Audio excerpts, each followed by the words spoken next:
Just letting Gopal and bringing in the medicine of the eagle to just bless this space, this portal of inspiration and connection. And really grateful to be here to connect with you, Jerome, and everyone who's tuning in to this live and on the replay. Welcome. Likewise. Likewise.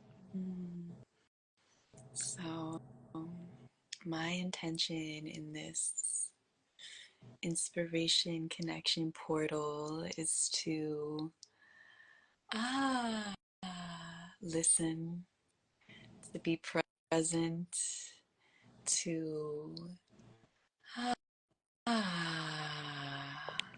yeah, listening, presence, and curiosity are the three things I am intending to bring into this portal.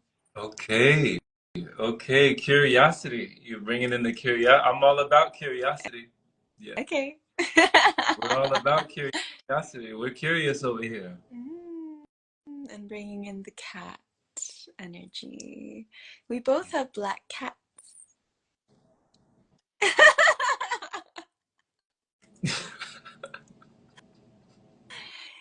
Yeah, they say, what did they say, Mayumi?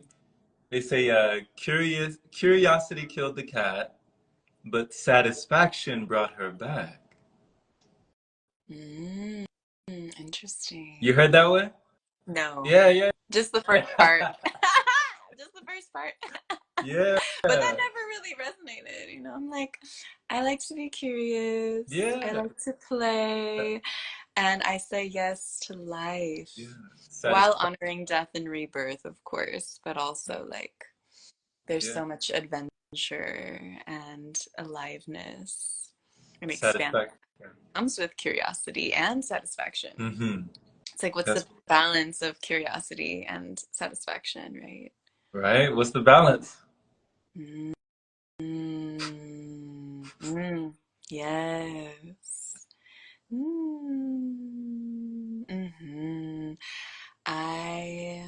There's so much I can share, but I'm almost feeling to drop into a presence of, if you would be so drawn to opening up the portal with sound with your shakuhachi lute to just anchor into presence, and then we can start conversation. But I would love for you to play that. And that's, also how we met, right? And like a big context of us meeting at Disclosure Fest with you playing the shakuhachi and us connecting over that instrument. Sure. And so I'd love to just kind of connect etherically and energetically through the sound, and have everyone that's also here to drop in to the present moment through the sound frequency of the shakuhachi flute that you play so beautifully. Okay. Thank you for the opportunity. I was just playing it right before we came on, just a little meditation before the conversation. So go ahead, just sink in, take a deep breath.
Mm.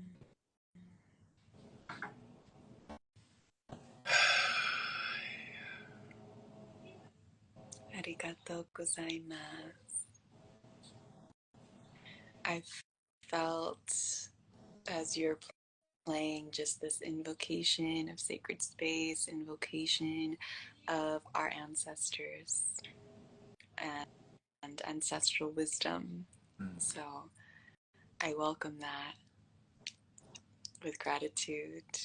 And I also felt it was like clearing out the space of any energies that don't need to be in our field and anchoring into the present moment. So thank you for that. Indeed, indeed. Thank you for receiving, thank you for that feedback and just letting me know how it dropped you in and how it made you feel and cleared the space. And yeah, it brings me right into the present moment as well. The breath definitely brings you into the present for sure. I love to hear, I know that breath is such a big passion, I feel, for you to bring this medicine, this wisdom to the people. And so I'd love to just hear, like, what is your relationship or connection to the breath? Yeah. Yeah, I started to get more of I guess, a deeper connection when I started learning about meditation. And I started just sitting down with myself and tuning in with my body more, Mm-hmm. tuning in with my mind more, tuning in with my heart more, and just my breath. Like, there were not really many times in my life that I even was in sync with my breath or was in harmony with my breath or really knew the power of breath, you know?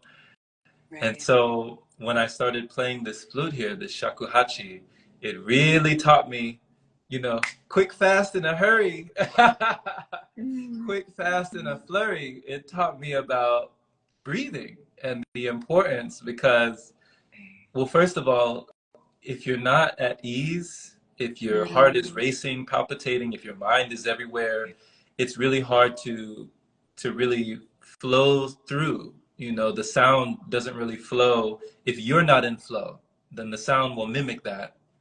And I know it represents, the Japanese, the reverence for nature. So I've taken this on so many hikes with me, so many trips, so many travels with me. It goes everywhere with me.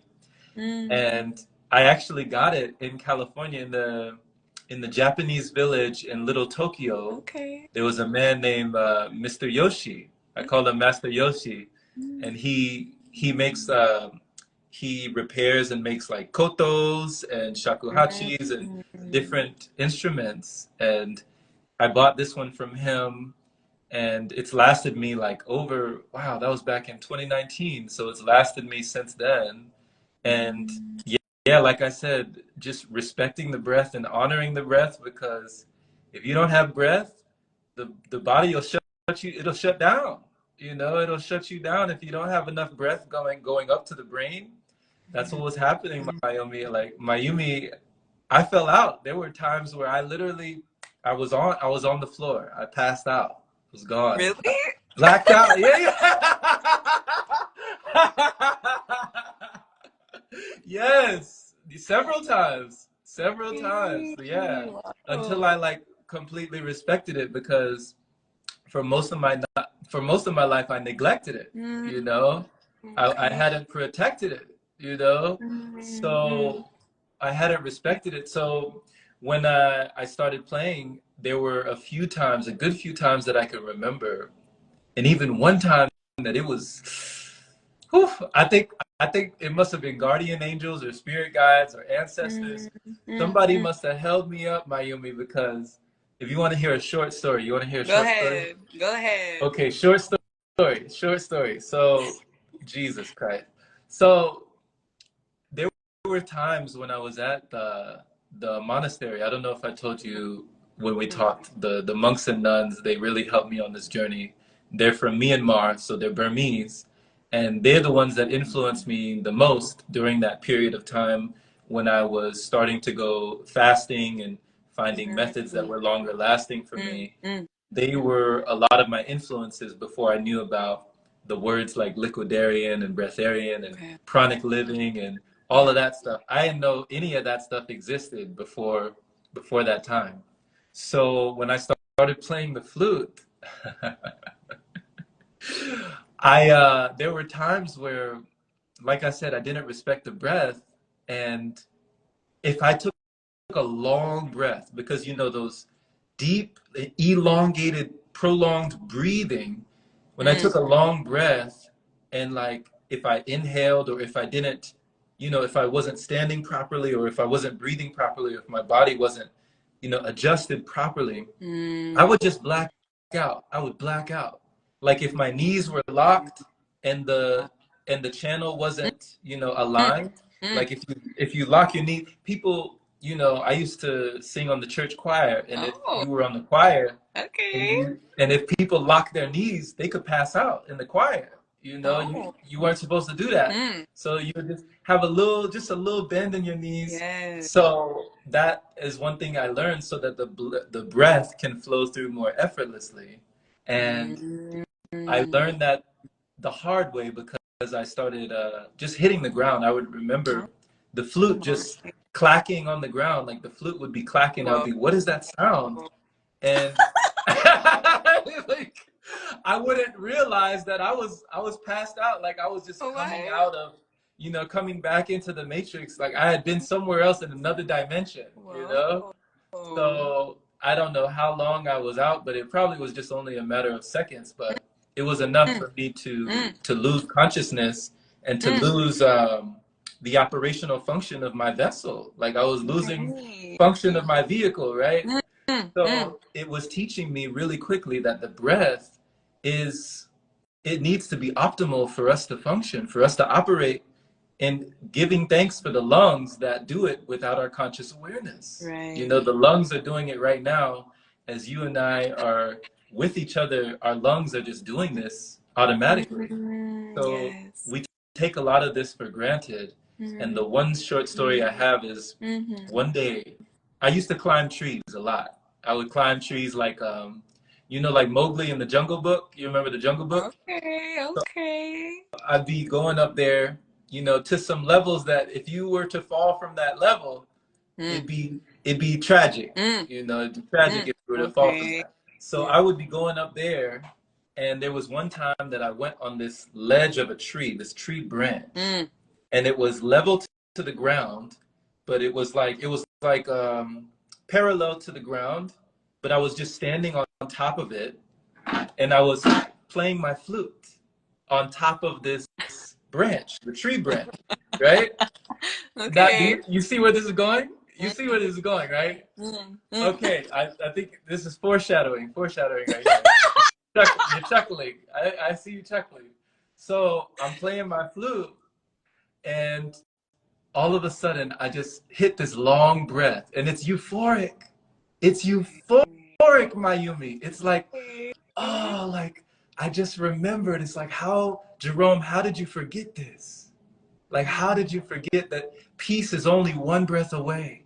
Joy is only one breath away. Bliss is only one breath away. How did you forget? How could you have forgotten it was one breath away, right? And I'm in that moment on the tree branch. And then I get this feeling, wait a minute.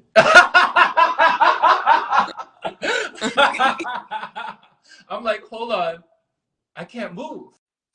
Like my body is just stuck in that position. Like I'm standing and I'm just like kind of wobbling back and forth, but I cannot move my body. I'm just still. I'm like right there. And I'm like in a position where if I fall forward or if I fall backward, it's ugly. It's ugly, you know? So for the life of me, Mayumi, to this day, no one can tell me. There must have been angels. There must have been something like holding me up. Like something behind me must have been holding me, because there is no way I was supposed to stay on that branch. I was Oh, supposed to fall from that branch, but I stayed on the whoa. branch. Oh my And I gosh. just, my body was like this. And then slowly I just came back into my awareness. My body settled, my breath settled, and I was like, and I never did that again. I never did that again. I was like, that was so close. But it taught me a lesson because Okay. yeah, I could have easily fallen from that branch. Yeah. Mm, It was the breath, the for sure. breath. Yeah. So did you, like, I'm just curious, like the passing out thing. So it's like, is it because you were retaining breath? Is it because you were holding it at a certain bottom or Yeah. top? Or like what brought that Yeah. on? It was either like it was like blowing out all of the air Okay. and like kind of having, I guess, the counteraction of the carbon dioxide and oxygen, whatever counterbalance wasn't there, whatever counterbalance wasn't available, to my brain. And then inhaling and then just not having enough of whatever the brain needed or whatever the body needed to maintain Mm-hmm. that level Okay. of optimum function. Yeah. And I would just pass out. So that That's was a very great. close call. Yeah. Okay. I don't know scientifically or Right. biologically, but it was like, Right. yeah. Mm, you are protected. That was my confirmation. That was my confirmation by the universe, letting me know that I must be here for a reason because, yeah, I could have easily just slipped for sure.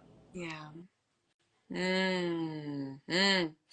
Conscious awareness of the breath, the power of the breath, the power of the not breath, Hmm. right? Hmm.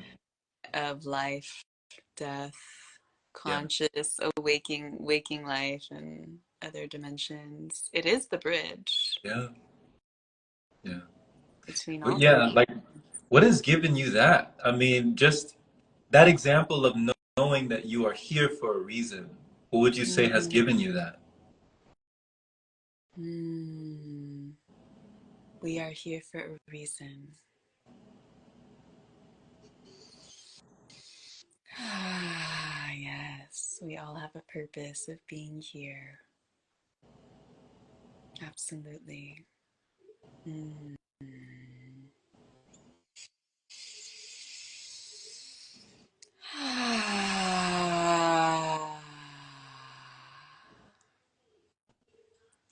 What exactly are you asking? Yeah, yeah. Have you ever had like a close encounter or a brush with what could have been, you know, what You mean could a have near life death experience? exactly, exactly. Okay, Yeah. okay.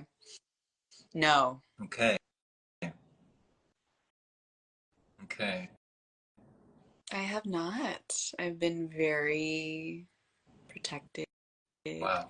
The closest thing physically I've ever gotten was like stitches on my chin when I fell when I was 6 years You old. fell? And then I had to get all these stitches on my chin. You fell? Where did you fall? I fell. I mean, that's a whole story too, but I fell in solving. I was looking at a Snow White and the Seven Doors display, Hmm. and I was like wearing little clogs, the red little clogs. And then I was like so infatuated by this display. And then I just remember I just fell. I didn't put my hands beneath me. I just fell straight on my chin Wow. Wow. on the concrete stairs. Concrete. And then I got rushed to the emergency room with my parents, my sister, Jeez. and then they had strapped me down because I was like freaking out. I was like screaming at the top of my lungs. And they had to like strap my body down to put in the Mm-hmm. stitches. But I remember that experience. I was 6. Wow. And that was scary, but I was very conscious in my body, I feel, even though it was really scary. Baby Mayumi. It was sad. It was a sad moment for baby Mayumi. What, But yeah, I've never, necessarily gotten into like a fatal accident Well, I to mean, the but point, even still with those stitches, I mean, right? what did that do for you after having that? Like you said, you were freaking out. It sounds like it was very traumatic. It was traumatic. What did that do for you? Hmm. Well, I also felt very safe at the same time. Like my mom was there with, my parents and my sister, and there was love, there was safety, there was support, and even like the staff were very Hmm. nurturing. But just, I think, yeah, yeah, I was. It's like now, it's like a little bit in the background in terms of the memory now. I'm like, but yeah, there was fear. There was fear present, and I think it was just the matter of like the constriction of like the straps. Like I didn't like the Uh, restriction of something holding me right. down, and I think that's what incited the want to Mm, escape was a constriction, mm, you that was placed over my body. okay.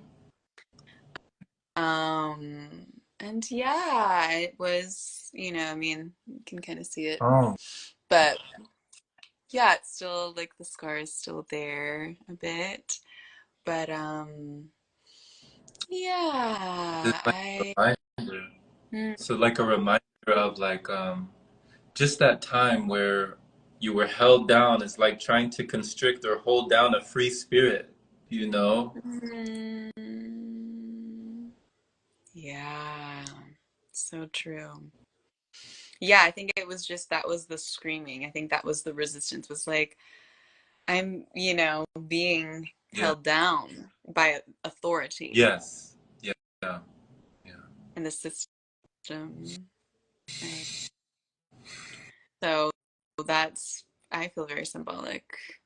I mean, super symbolic. You know, I was just having a conversation the other day, Mayumi, and we were talking about like just the divine feminine, you know, the Mm, wild and sensual and just divine, like divinity, you know, and mm, how it's been held down and how it's like mm, that feeling of being held down, being constricted, and the feeling of wanting to be free. Like it's been mm. a feeling, it seems like for centuries, you know? Yes.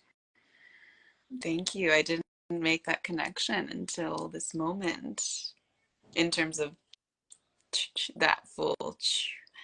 So it's so true. And I realize that's a big part of my purpose, right? Is liberation Hmm. from suppression, from manipulation, from control, from enslavement.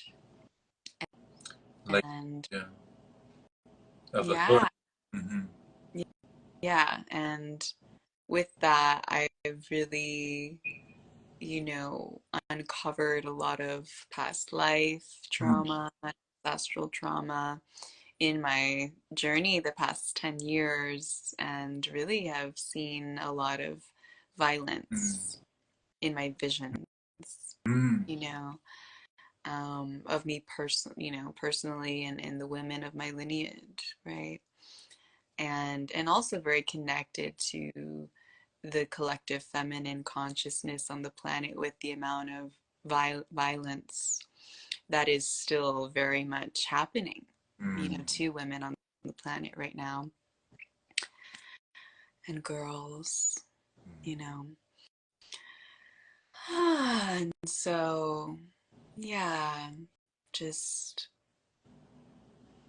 having compassion for where, just the whole scenario of why that's happening and why that has happened, and the truth of this Hmm. rising, right? Of this resurrection, of the feminine, of the wildness, of the expression Hmm. of the feminine, which is Yes. happening. It's happening. It is. It's all happening. It's all here. You know, it's all here. I mean, would you say, Mayumi, like, would you say that it's challenging or ever tough or challenging to have that amount of compassion when you do feel that and you do have that connection to all the women in your lineage, just Mm, all those spirits? Like when you have that connection, is bringing in compassion, is that ever a challenging thing? of course. And I feel the tendency that I've had is the self-criticism and the shame that has, that is something for me to alchemize, Mm, with the sharpness of the judgment, of the criticism, and then the shame. mm, So those pieces are something that I'm very familiar with, you know, and constantly alchemizing and meeting and loving and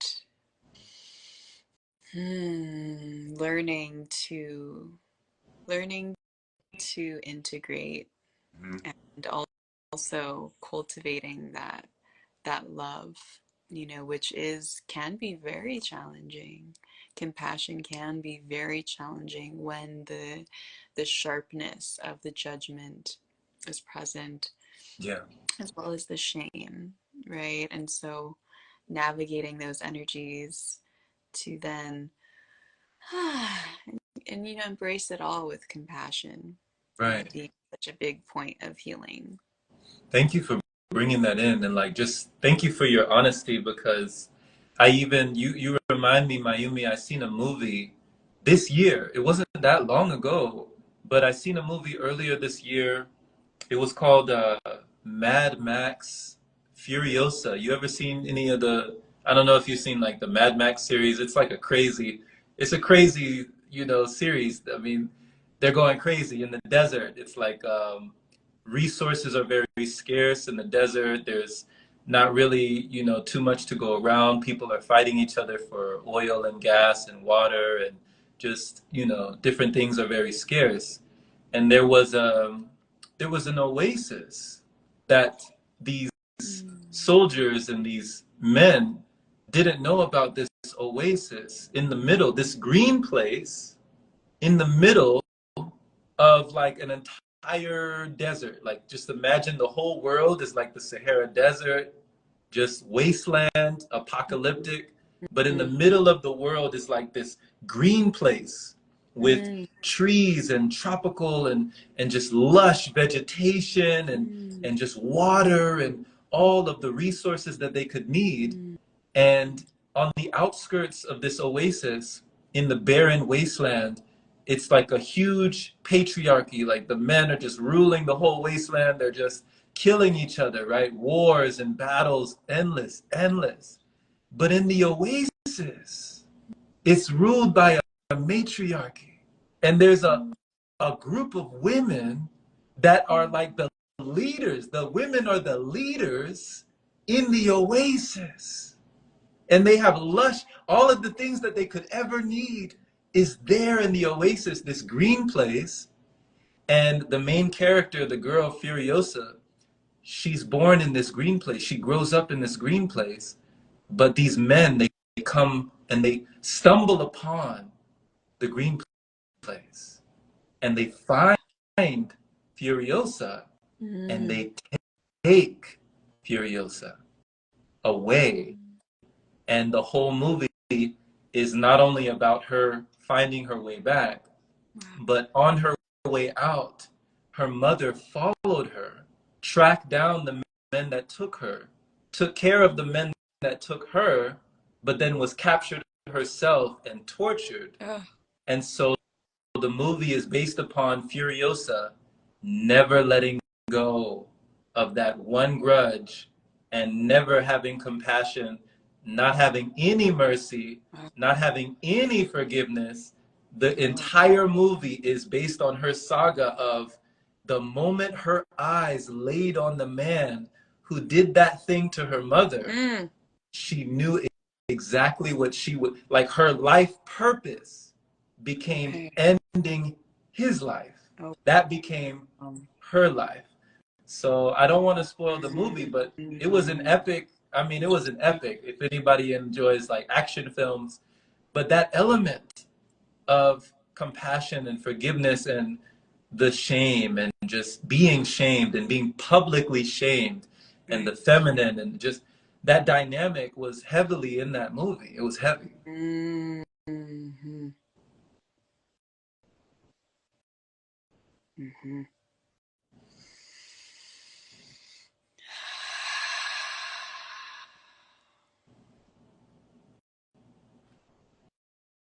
Mm. Halima says it was a profoundly intense movie. Brilliant explanation. Yeah. Mm. I'd love to watch it. It's a little intense, but you know. Okay. I'm sensitive cookie. I mean, I don't know. Maybe it's not a I mean, good I'm not idea. gonna lie. I'm just not gonna lie. You know. I see. But yeah, that was the message that you brought me down memory lane with your reflections and those connections. So yeah. That's deep. That's very, very Yeah. deep. But the women were the leaders. Like Right, they were the right. leaders. Yeah. And it brings me in a deeper reflection about the ferocity of the feminine. Furiosa was her name, right? Furiosa, right? Anger, Yeah. right? Anger Yeah. and sacred rage, Mhm. sacred rage. And I've been feeling this inner fire within myself being Mm. stoked of this rage, of this passion, of this anger towards the enslavement and violence that is so present on the planet and has been Mm. for a very long time. And I believe and feel there are so many women right now that feel that way, and people, brothers too, right? And it's like I feel that we need to come into a relationship with this inner fire Mm. of ferocity from a place of like rootedness, also connecting with the earth, like this grounding energy too. Mm. It's like cultivating that inner flame, but not from a place that is wild and untamed, but rooted and connected and able to really see that higher vision like the eagle, to see the truth and then to cultivate and ground, right? Air, earth, grounding, and then the fire to take action in the ways that are needed to actually heal and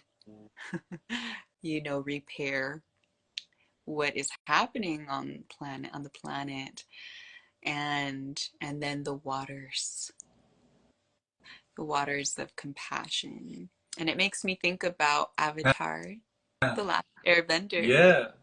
Water tribe. Water Yeah, tribe. Yeah. I'm definitely, if I was in that movie, I would totally be in the water Mm. tribe. Mm. For sure. Yeah, what tribe would you be in? I think, it would either be the water tribe or the air nomads. Probably the air nomads. Uh, Yeah. Yeah. I see You, that. I there's see so that. much like philosophy and the dynamics of Avatar: The Last Airbender. I Mm, mean, it's amazing amazing. Like, you've really explored that Avatar, the show, like the TV show, the Yeah, animated series? Yeah, exactly. it's Yes. amazing. I could talk about it like for the rest of this live. I could talk about the show literally. Like it's, I mean, it was so influential. To watch that series was so Yeah. influential. I mean, it was way ahead of its time, and it was bringing us to messages that were before, Mm, like even ancient messages that we've mm, forgotten. It was mm, helping people remember. mm. Yeah. Remember what? So a few of the things, one of the things was the chakras, the whole chakra Mm, system in the body, mm. the energy centers of the body. Right.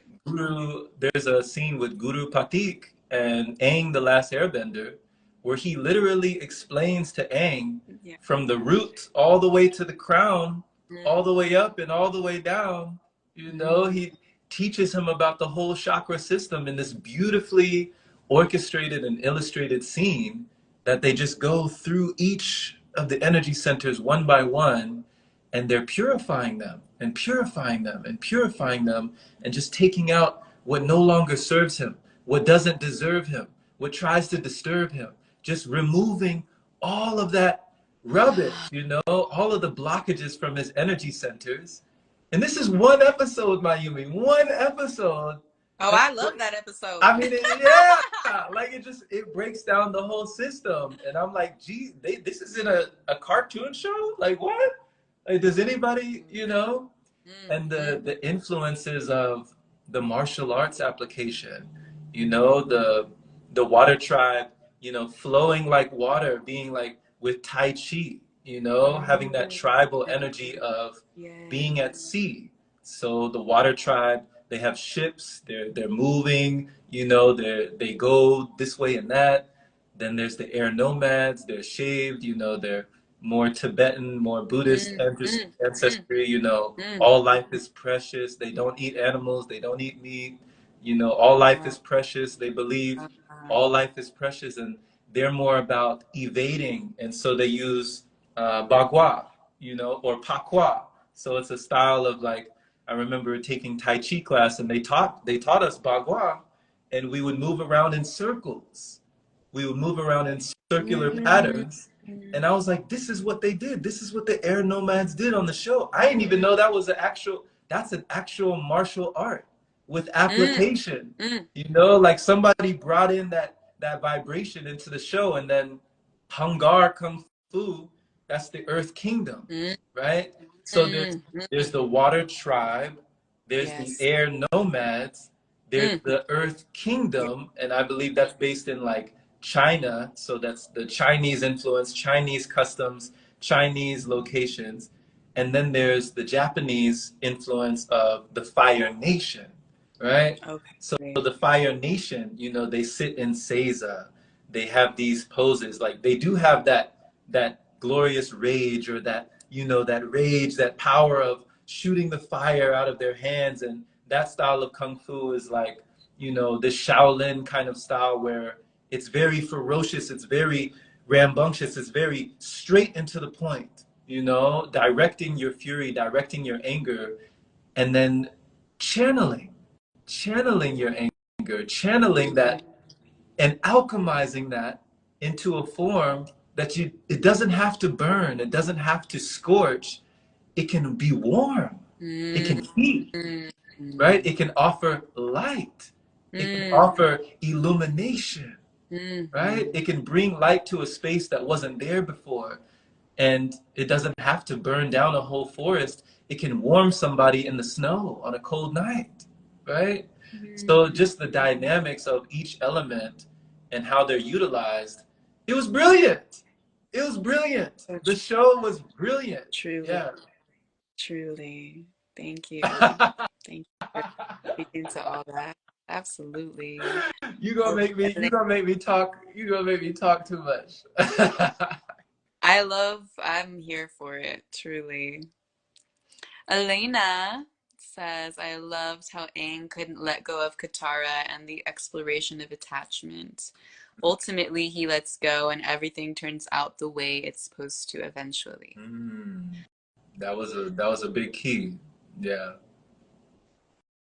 The dragon, as she says, the dragon episode was life changing for me when they figure out how to balance the fire. Right. Right. Prince Zuko and Aang Yes. with the dragons, dancing with the dragons. Yes. Yeah. And I mean, Mm, you know, that dragon lineage, that dragon energy, you know? And you realize, I love the revelation too, Mayumi, that his uncle Iroh, which is one of my mm, favorite characters from the yes, show. totally. Me too. Yeah, you know, they call him the dragon because, Right. you know, the mythology or the Mm, legend, mm, the mm. legend is that Uncle Iroh, you know, was one of the conquerors of dragons or the slayer of dragons. But Right. what people don't actually know is he befriended the dragons. Mm, He was on their side, and he helped protect their existence from the rest of humanity that wanted to take advantage of them. And they gave him their fire. He can breathe fire from his mouth because they gifted him that. That was amazing. I was like, what?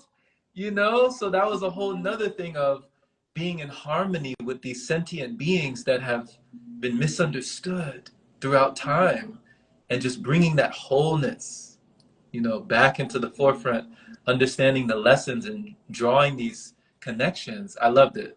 I loved it. mm. Ah, befriending the dragons, protecting the dragons. Yeah. Ancient guardianship, stewardship. I mean, there's so much to share about the dragons. As you know, I love them. I am. And yeah, ancient wisdom, resurrection is happening. And I love that, it's being shared in these different ways, like through the Avatar: The Last Airbender TV show and other forms of media and movies and shows and things like this and storytelling. And I feel like you're a really masterful storyteller yourself. And I just have to say that I love your flowetry and the way that you rhyme words. This is a different ley line, but I actually wanted to talk about this, so I'm just bridging it in now. Of your capacity and your ability to weave words and rhyme. And you do that so beautifully. And I'm inspired by that. I feel like it will all come full circle, all the ley lines that we're doing right now at the end. But I'm just bringing in this piece because, right, the power of the word is also ancient technology. Mm. And so I'm curious, yeah, just your relationship to the spoken Mm. word and why and how you feel inspired to bring in this flowetry, this rhyming that I feel you do so well and beautifully. Oh, thank you, Mayumi. Just I appreciate that. You know, I received that sentiment. Thank you. It just, yeah. I mean, words have given me a lot of life. Words have Mm, unlocked. They've unlocked things for me in ways that I didn't know could be. You know, mm, they've unlocked pieces of the world for me and pieces of my mind and pieces of my imagination has opened up simply due to words. mm, Just words. Like words on a page, you know? Like Harry Potter, just reading mm, the magical adventures of Harry Potter and Hogwarts and, you know, the platform 9 3/4 and just going in there and, you know, getting away from the muggles and going into these magical lands and just, Wingardium Leviosa and all of this stuff, like these words. And not just reading, J.K. Rowling, but so many stories that I was reading at a young age, I would escape, my Mayumi, that was my escape from reality, really. I was injecting my consciousness into a book, and I was latching onto these words that had meaning for me. And it's just amazing that they have meaning at all. Like, I mean, we don't realize the miracle of being able to understand and to assimilate words into our consciousness, like the power. Do you know, like, just think about the power of that. Like, all right, you're looking at, hieroglyphs on the tomb in ancient Egypt, right? Or just Egypt, you're inside, you see a sarcophagus, or you see something over here, something over there, and on the wall you see these symbols, right? These ancient symbols that were left behind or that have been etched into the stone, and you're thinking to yourself, wow, this is amazing, all of the history. But these are symbols, like these symbols have energy, right? So this is energy, like somebody put their energy, or from their thought, from their mind, they put that energy into a symbol and injected that consciousness. And by looking at that, by gazing at that, you're able to absorb and assimilate the consciousness and the thought vibration, the energy of whatever put that up on that wall. So when you open a book, right, that's the same thing. You're doing the same thing. Someone put the energy of their mind, the energy of their thoughts, their consciousness, they wrote it on a book, and you're able to extract that energy through your eyes. It hits your mind, and it changes you on a molecular level, on a cellular level, on a cellular level. You are not the same. You are not the same. You open a book, like you open a book and you close a book, you are not the same. Right? Something has changed.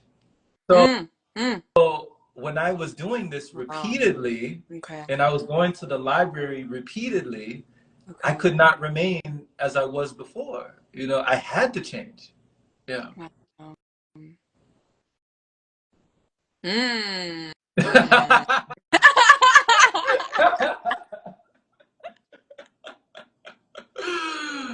Yeah. So a long story short, reading. Long story short, yeah. Reading. Yeah. Lima says spelling is a superpower. It definitely, yeah, I agree. We shouldn't take it for granted. I cannot take it for granted. Knowing what I know about people who died, or I should say were killed, like murdered, massacred, just for the ability of knowing how to read. If you knew how to read, you were a threat. That was a weapon. And there's people today, like my friend says, we won't read to save our lives today, right? We won't touch a book today.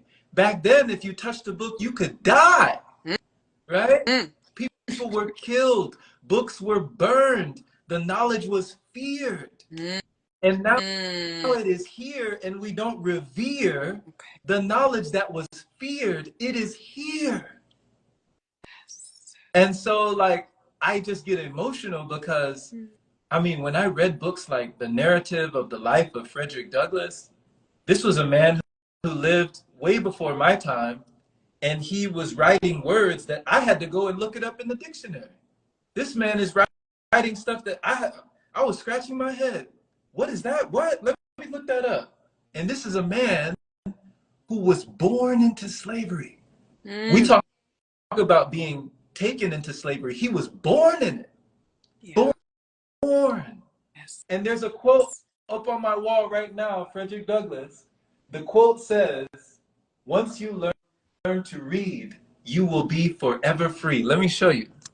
let me show you this quote. Okay. Okay. Do you see this? I surely do. That's Frederick Douglass. He said, once you learn to read, you will be forever free, forever. Right? So, I mean, Jesus, like if that wasn't an indication, that was all the information I needed. I was like, okay, I believe you. You know, let me give this a try. I've given other things a try. Let me give this reading thing, like, let me give that a try. Let me see what happens. Right? Let me just find out, you know? And we're still finding out. It doesn't end. It never ends. You know? Yeah. So true. Knowledge is power. You know, if you apply it, for sure. Yeah. I'm inspired to read. And I'll be honest, I would fake write all of my Okay. essays. Okay. I No didn't worries. read any of the books assigned to me growing up. Zero. All good. All Well, good. actually, I mean, I would skim, but I was never a reader. I'll just say it. Yeah. But it's coming in. Like Alima has gifted me multiple books, Shout out which I'm very to grateful Alima. for. Shout out. And she's like, girl. Well, actually, she not saying that, but I'm like, okay. Yes, I am willing to receive this code of the word through, I guess, vision, right? Vision mind, because I'm auditory. So I've always learned through hearing. And so I feel like audiobooks are much easier for me. Digestible for Yeah. sure. But at the same time, I can feel the power because I have a lot of books. I've actually been gifted many, and I have read, but I haven't like read. Well, actually, I have. I'm going back and forth with myself, but just I can feel the power of it and the true transformation of diving into this like portal and going all the way through it and like really feeling it and the codes, Beautiful. the wisdom that is being disseminated through the books. And you know, I am a linguist as well. Like I love language and all of that too. So I feel like there is something there to be explored, which I'm inspired to do. And I have books that are calling out to me to be opened and explored to deepen my own capacity and intelligence and Yeah. purpose. Like, I mean, I love that you're doing that, Mayumi. Like, I love that for you. You know, like, there's just so many examples of just people that it's just a different way of Okay. receiving information. You know, there's so many ways. Right. There's so many ways to channel. There's so many ways to get downloads and light codes and uploads. And, you know, there's so many ways. And books are just one of the ways. But you asked me, the question you asked me, I just had to be honest. Like, that's been my way.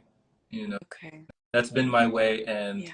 when people ask me, you know, it's not really, sometimes I've even taken it for granted how much that I've actually read because people will point it out to me like, wow, how do you do that? Like, how do you say that? How do you play that? Like, how do you draw these connections and keep it flowing and keep it going and and I'm like thinking, I just, you know, the mind, it starts to operate at a different level of consciousness when you're consuming a different level of consciousness. So, Okay. I mean, when it comes to consumption, I was all about consumption back in the day when it came to food. Now my food is these books. These books. Okay. That's what I'm eating. You know, I'm eating good right now. So What is your relationship to food and eating? Yeah. So, I mean, I was raised eating everything. My family still eats everything. You know, they still eat Yeah. everything. They look at me, Mayumi, they think I'm crazy. Crazy. They think I'm crazy, you know? But yeah, it's been a path. It's been a journey and Okay. it's ongoing. So now my nature to food has certainly changed. And if you look at me 10 years ago, the change has been drastic, you know. Okay. It's been quite drastic, I'll Okay. admit. But to me, it isn't as drastic as it looks on the outside because of the way that I feel on the inside, you know. It was very incremental, it was slow and steady, it was gradual to the point where you almost don't even notice the changes. You almost don't even realize what's happening. And then once you transition, it's like, Okay.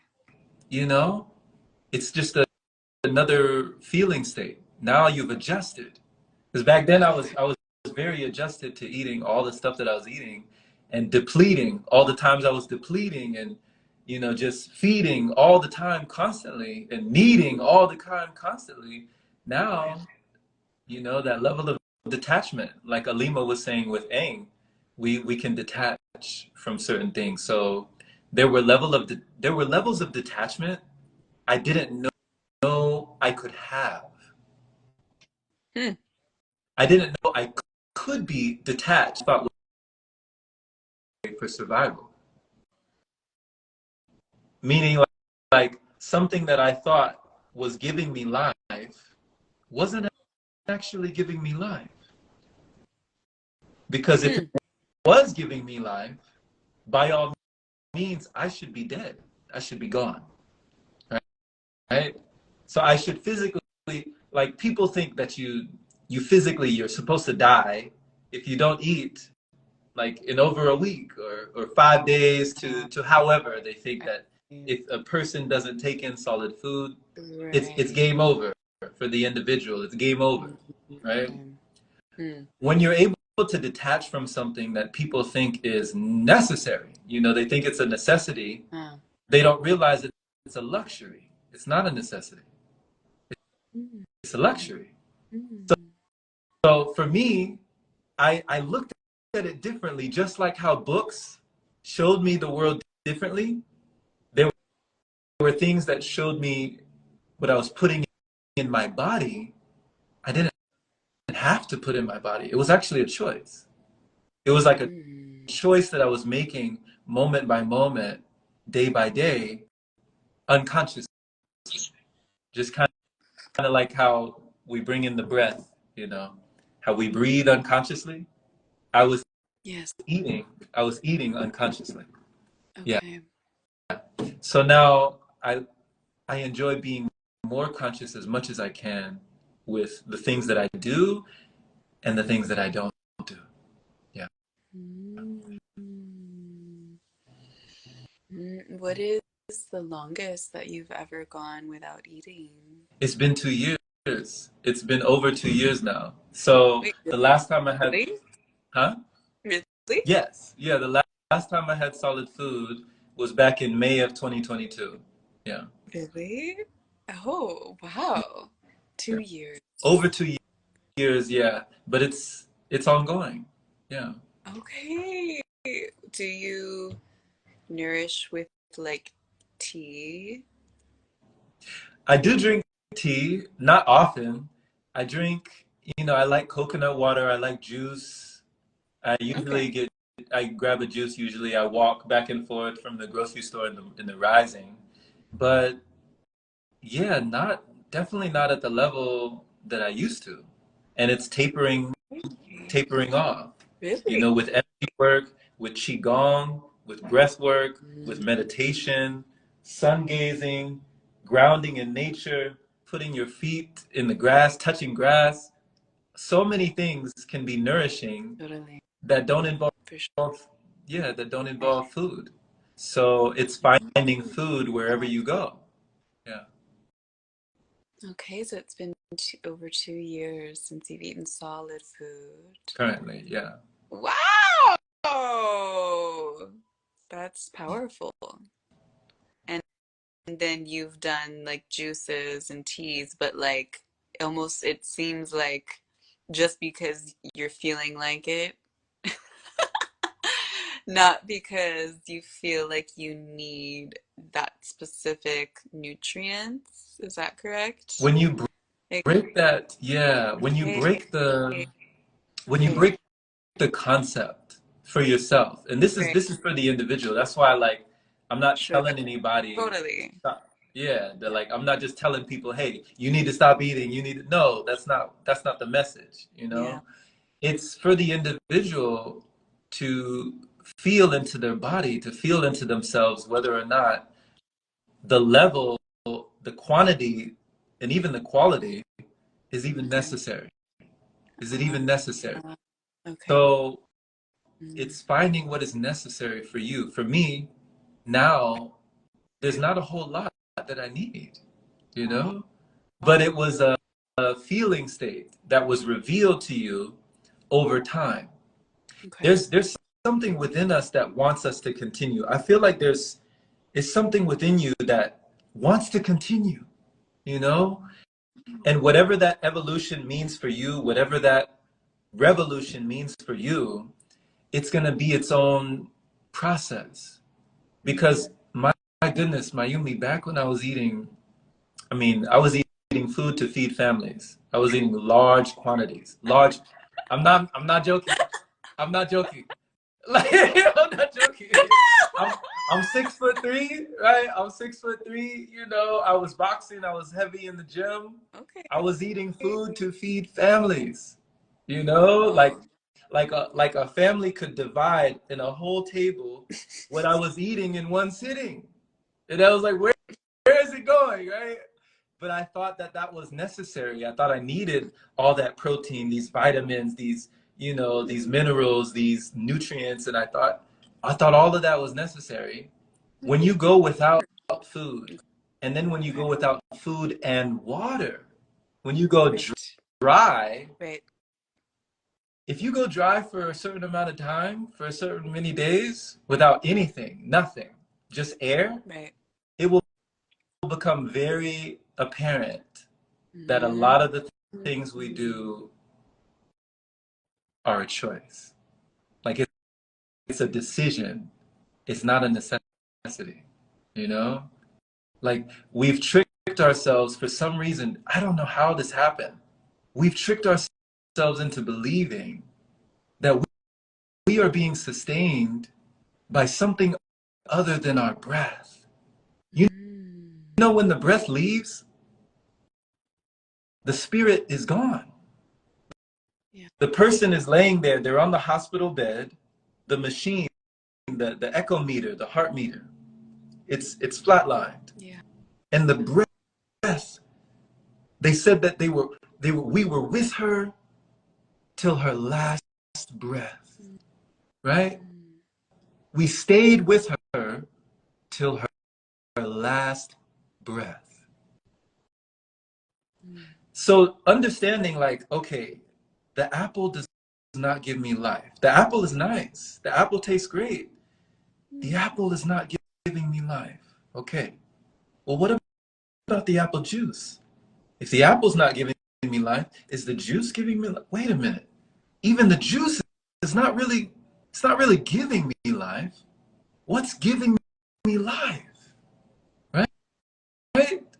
And it was blowing my mind just to Mm. have the awareness of this is this is literally a spiritual experience. Like I'm having a human experience in this body, but I'm not this body. This is not me. I'm not this body. I'm something. I am the energy that's powering this vessel. For if it wasn't for this energy, if it wasn't for this breath, I'd be gone from this vessel. So when I was consuming at the rate I was and at the quantity, at the level I was literally, without me knowing it, I was pushing my body. I was pushing my spirit, my breath. I was pushing it out of my body. I Huh. was blocking the breath that Wow. was giving me life, right? Mm.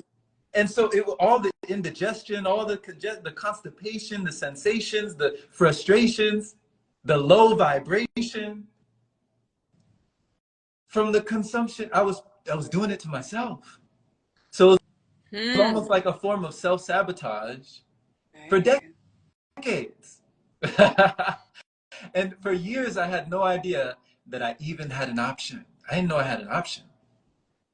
Hmm. So when I got around people that showed me, hey, Jerome, you do have an option, right? You don't have to do this. You don't have to chew this, right? You can go through this, right? Right? That was a revelation for me to understand, hey, it's up to you. It's an option. You can choose to go forward or you can choose to go back. It's up to you. Like no judgment, you know. It's a feeling state. Do you want that feeling state? You can have it, but do you want that? Knowing that there's something else. Hmm. And I had to say, for right now, for this juncture of my journey, I Okay. feel pretty good right now. You know, I feel pretty vibrant, pretty alive, and it doesn't take much. Yeah.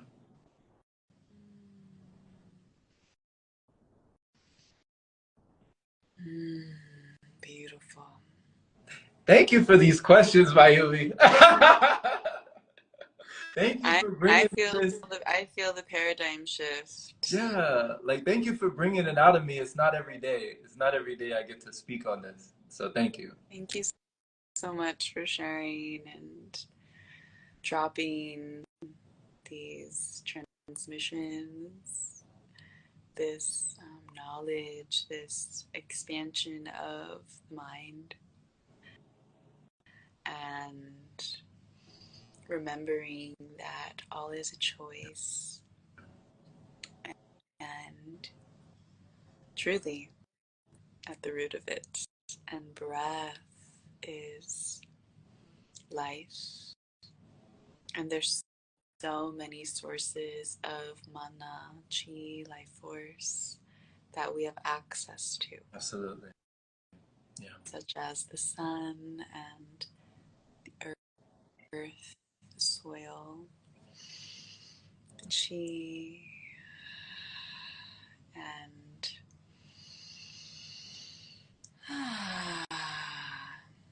yeah, I'm inspired to explore that. And I've never fasted. Um, like not eating food for longer than a day or two, maybe 2 days, maybe three, but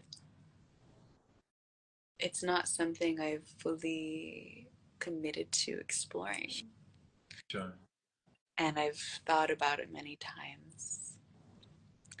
And I feel myself ready for a cleanse. And I'm currently in inquiry to what that truly wants to be. Okay. Through, I mean, there's so many options, right? Um, but yeah, I'm inspired to explore my connection with my breath in a deeper way, and also my relationship with food. I can eat large quantities if I wanted to, but also I can eat very little. And like, I'm not the type of person that eats a ton. I'm very small, you know. But yeah, there's a lot that has been ignited within me just hearing you say that you haven't eaten solid food in over 2 years, and that you are so vibrant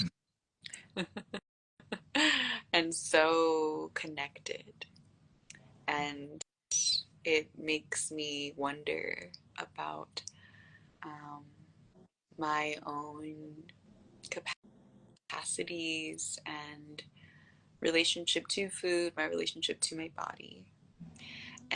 And I I think there's been a belief within me of like, oh, if I'm not eating food, then I'm ungrounded. Mm. I'm out of my body and it's easy for me to leave. Mm. And so, and yet with that, and you seem very grounded to me. So I feel a shift happening there of like, can I stay grounded and fully occupying my body Mm. without food? Mm. Yeah, that's the question. Questions are the answer, Mayumi. You know, questions are the answer. I wouldn't have gotten here in this journey without questions. I started to question everything. So I love your questions. Yeah.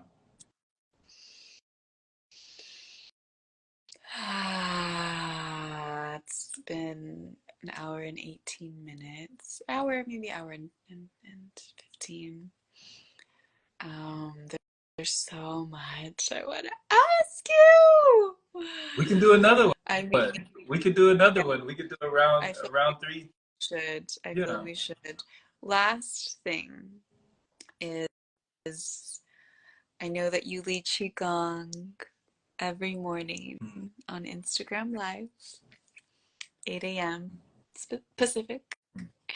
I've loved tuning in when I can, and I highly recommend everyone that is here to follow Jerome, to practice this Qigong that he so generously offers every day at 8 a.m. my time. And yeah, so I just want to shout that out. And yeah, before we close, I'd just love if there's any piece that you'd like to share around Qigong and how that's really supported you in your energy, clarity, and practice Yeah. before we fully. Yeah. Yeah. Yeah. You know, Qigong, like energy exercises, energy work, doing these things. I love that you say, Mayumi, that I'm generously offering. I feel humbled. I feel honored that you see me in that way, and I think I feel privileged that I'm able to receive this practice that must have been passed down through so many lineages, so many generations, so many centuries, that we are able to even use this practice today and get in touch with our energy body and get in touch with our physical body and get in touch with our emotional body, our spiritual body, like that we are able to use this. That, I mean, it could have been lost, it could have been lost throughout time, but it survived. It Mm-hmm. survived and it's here today. Mm.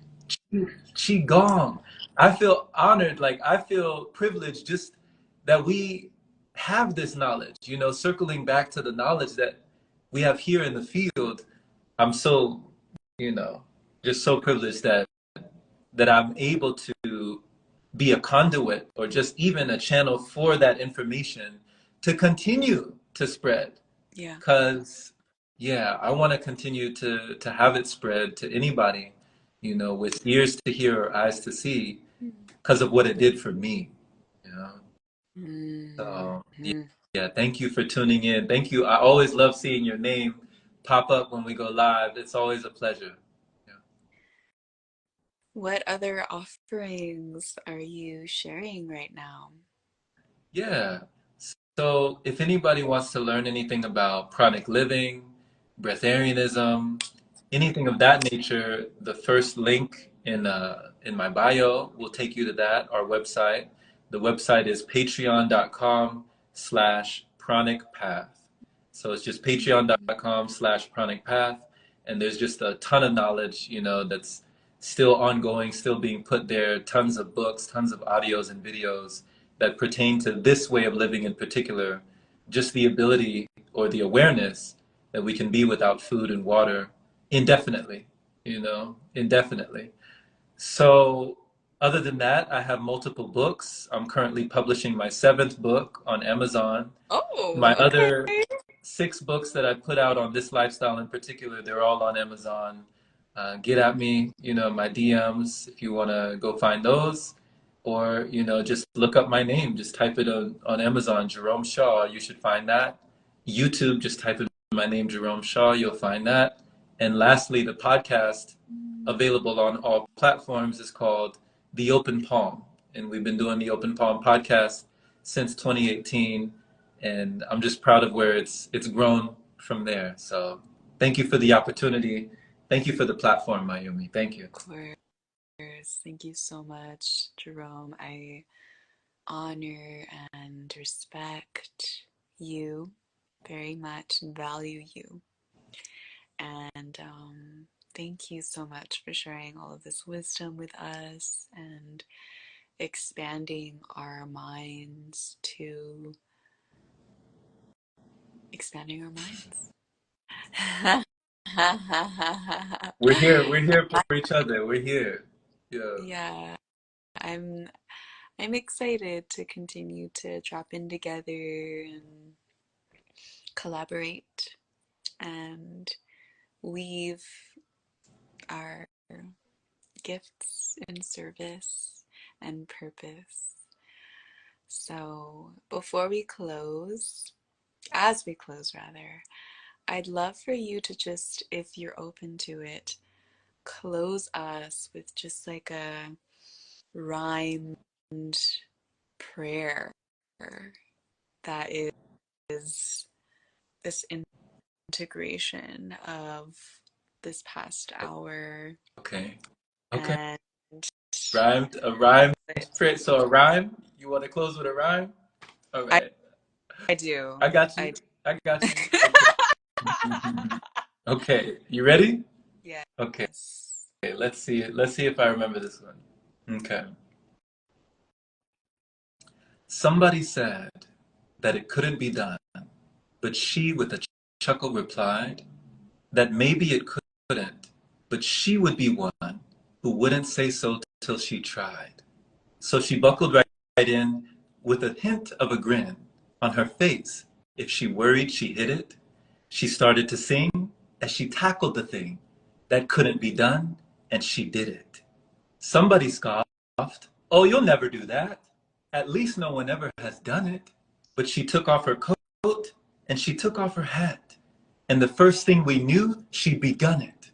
With a lift of her chin and a bit of a grin, without any doubting or quit it, she started to sing as she tackled the thing that couldn't be done, and she did it. There are thousands to tell you it cannot be done. There are thousands to prophesy failure.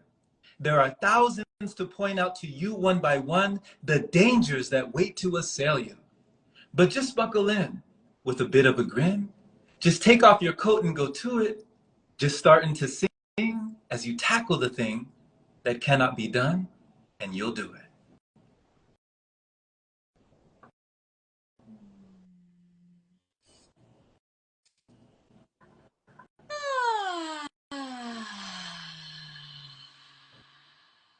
Mm. Thank you Yeah. Thank you. so much. And yeah, until we converge again, thank you to everyone that's dropped into this live. And we'd love to hear if there's any wisdom gems that have been dropped. I'd love for you to put into the comments what you're integrating from this conversation. Thank you so much. Yeah, thank you all. I feel you, Elena and Alima, and all of you. I've been feeling you that have been here since the start. So thank you so much. Much love to you, Jerome, and thank you for your presence. Blessings. Take care. Aloha.